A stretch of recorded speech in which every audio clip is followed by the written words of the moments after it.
ஒன்றே குலமென்று பாடுவோம், ஒருவனே தேவனென்று போற்றுவோம்.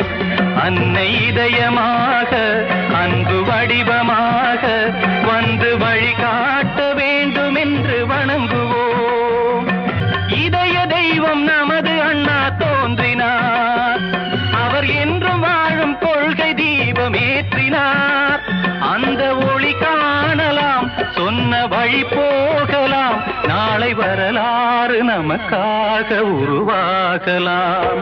ஒன்றே குலமென்று பாடுவோம், ஒருவனே தேவனென்று போற்றுவோம். அன்னை இதயமாக அன்பு வடிவமாக வந்து வழிகா